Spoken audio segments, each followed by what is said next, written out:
We accept the reality of the world with which we're presented. It's as simple as that. Television is a massive mind control weapon used for brainwashing and indoctrination of society. It shapes completely how we perceive the world and gives us the illusion of being informed, that we really know what is going on in the world we live in. If you are going to control people by manipulating their perceptions of reality, you clearly have to dictate the information they receive. This makes control of the media and education utterly essential to any tyranny. Pierre Bourdieu, a French sociologist, reminds us that one cannot say much on television, and that the limitations and pressures on what to say, for how long, immaculate any possibility of developing ideas and arguments. The journalistic field is undermined by demands of an increasingly aggressive market, in which the search for share, immediate profit, advertising, and marketing pressures dictate the way television operates.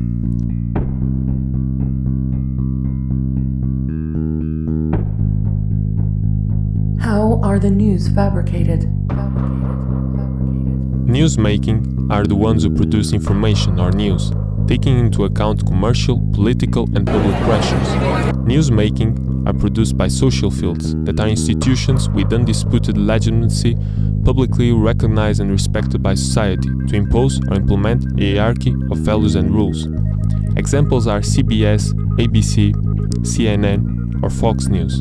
In this social field, there are opinion makers, that are certain people who have importance or prestige in their field and are invited to give their opinion on television. They usually highlight their narcissism and superiority, ultimately to make an establishment speech to spread a message of trust in the government and to comply with their agendas. An example is Neil deGrasse Tyson, a Hollywood actor disguised as an astrophysicist who gives his opinion in virtually every subject. Although many subjects that he talks about don't have any connection to his job or qualifications, and the majority of his opinion is baseless in terms of veracity. Neil could be classified as a fast thinker, in other words, a person with quick thinking that wants to answer really fast to any question. Fast thinkers usually have a lot of coverage in topics spoken about, but little depth. Often leads to rushing their speech without having enough information about the event or the matter. The majority of politics are fast thinkers. They want to emit an opinion fast in the moment, just for the sake of answering it, without sufficient knowledge about that specific subject.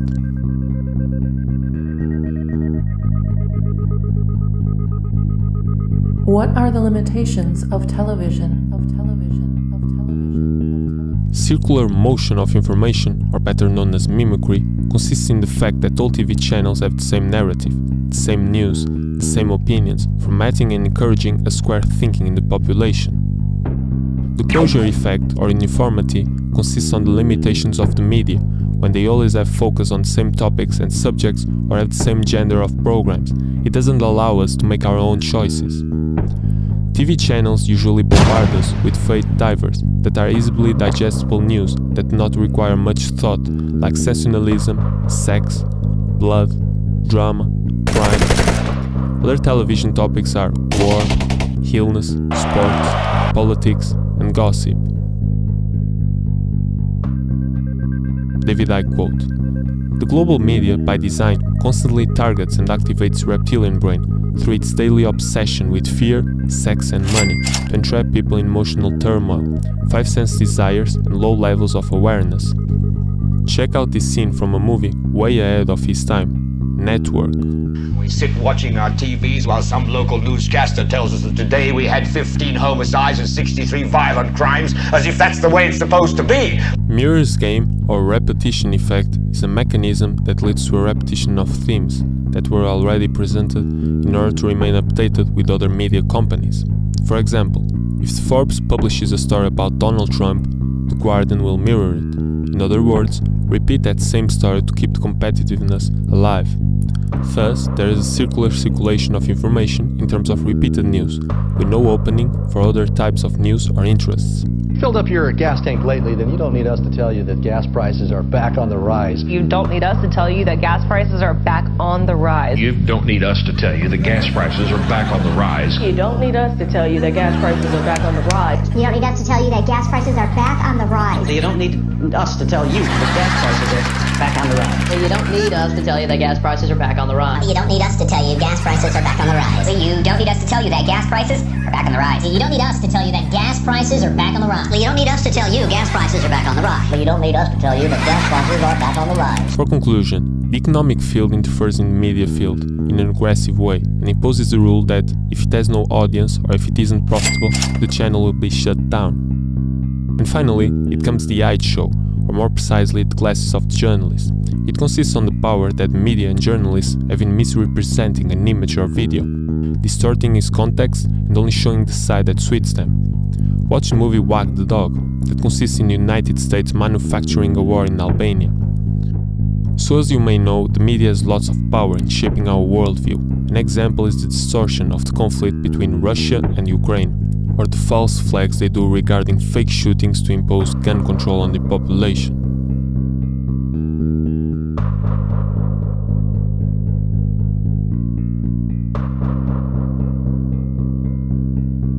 Narcissus exhibition.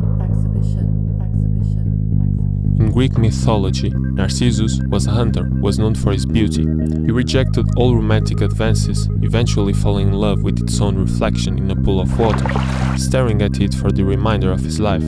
So the metaphor of Narcissus exhibition consists on the fact that television is a lobby where it can be seen and validated by society, giving the individual the possibility to move around on television to be known at public opinion. Therefore, there is already a familiarization of this person or character, so in the future he can play other roles on other positions or areas. An example is Ronald Reagan, who was a Hollywood actor before being elected as United States President. Ronald's face became familiar in the American people when he was an actor. After he was elected, it was no longer a surprise. People already knew his face, he was already accustomed and validated from society, and it was easier for him the adaptation to this kind of environment.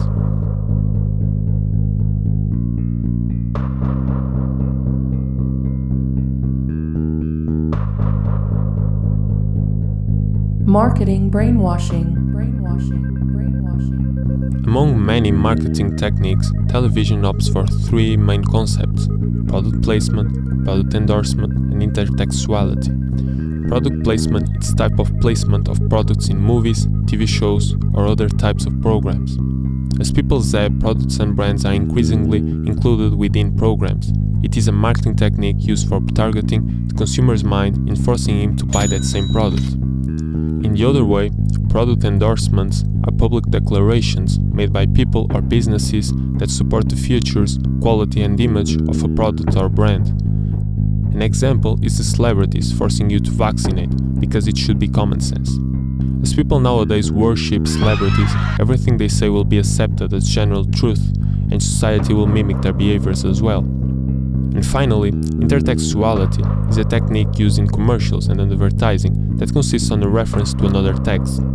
This text could be a movie scene, a famous speech, "We choose to go to the moon," a song, or even a character. The main purpose here is that the individual recalls his memory of that particular text, resulting in a familiarization process like a déjà vu state. This familiar energy puts the consumer in a more vulnerable position to buy that same product or service. And this leads me to the hyperconsumption, that is the current model of society dominated by financial capitalism, where there is a constant dissatisfaction leading to excessive consumption. There is a growing offer in products, and every individual has to be up to date with new cell phone, computer, car, etc. Also nowadays, people don't buy products, but rather brands to improve their social image and status quo. Check out this scene from Fight Club. Advertising has us chasing cars and clothes, working jobs we hate so we can buy shit we don't need.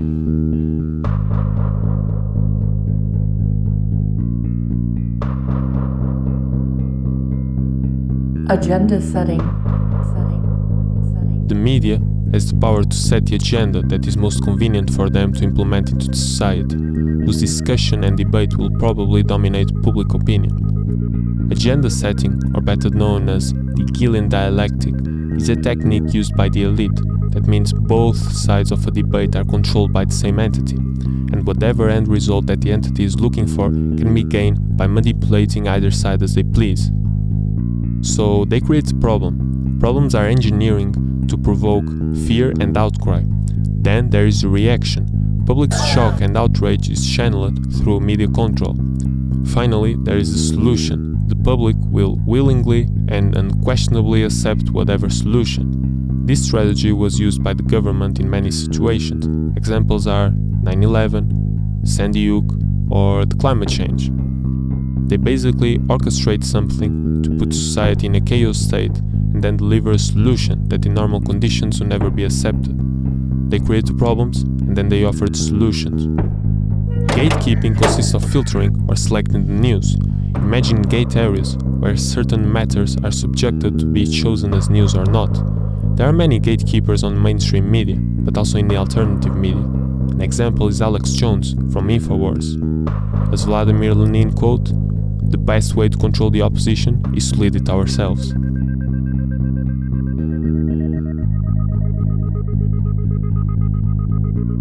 Democracy and free speech. As with everything, the global media is owned and controlled by fewer and fewer corporations, which in the end is one corporation anyway. The owners appoint and control the editors, who appoint and control journalists, who write what they are told to write. This top-down power structure allows the elite to largely dictate what does and does not appear in the media for the public to read, hear and see. Of course, they can't control every word, but they can and do ensure that the overwhelming majority of what appears in the media is in line with how they want the population to see life and the world.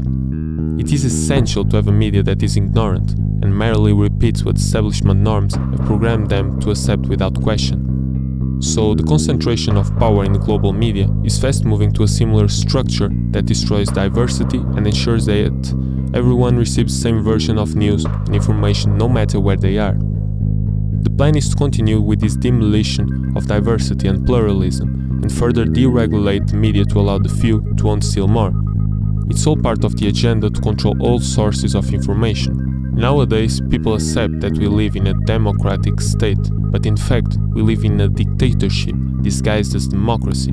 As I've talked before, the major media is controlled by few corporations and the elite class. The media has a preset algorithm, where this same group of people decide and control the order of the results we search for. An example is the information we search on Google.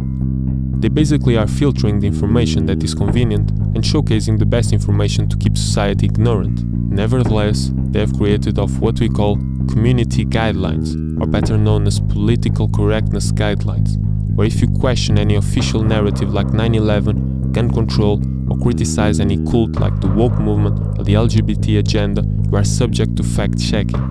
And who defines and checks if something is right or wrong? The same corporations and the elite class that rule the major media in general.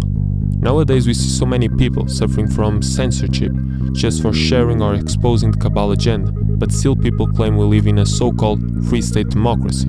To know who are the rulers, we have to simply find out who we are not allowed to criticize. For conclusion, we all have free speech, unless we are dumb enough to actually try it.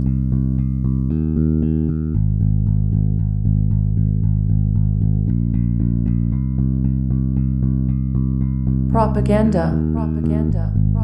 Edward Bernays, the father of public relations and propaganda, quote, "We are governed, our minds are molded, our tastes formed, our ideas suggested, largely by men we have never heard of.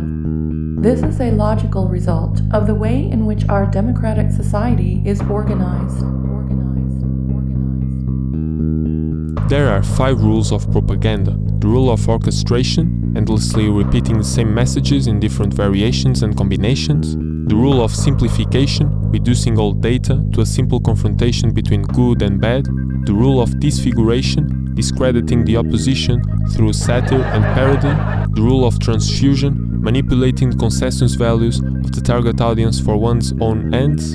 The rule of unanimity, presenting one's viewpoint as if it were the unanimous opinion of all right-thinking people, draining the doubting individual into agreement by the appeal of star performers with product endorsement, social pressure, and by psychological contagion. Talking about social pressure, Elizabeth Noel Newman developed the spiral of silence theory. This theory is based on the belief that there is an increasing pressure on people to silence their views when they think they are in a minority. This pressure comes from the fear of feeling isolated or ridiculed. It causes a tendency for the expression of some and the silence of others to result in the homogenization of opinions, encouraging political correctness and discarding morality.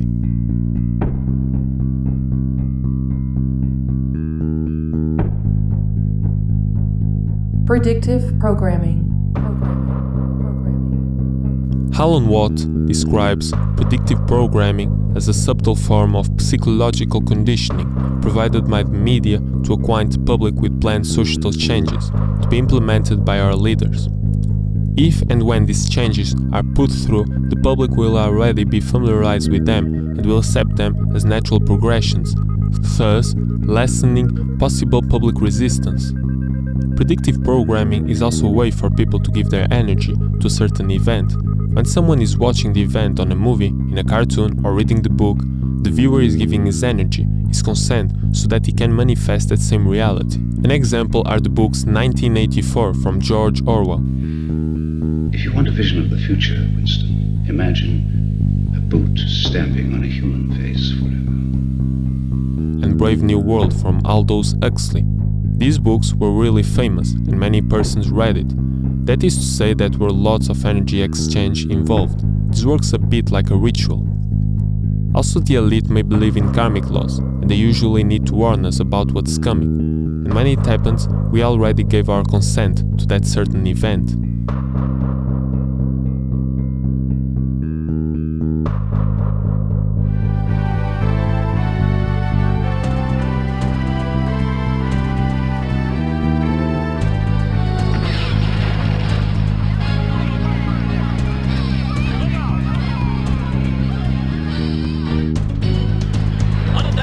Warplane sighted heading for New York City.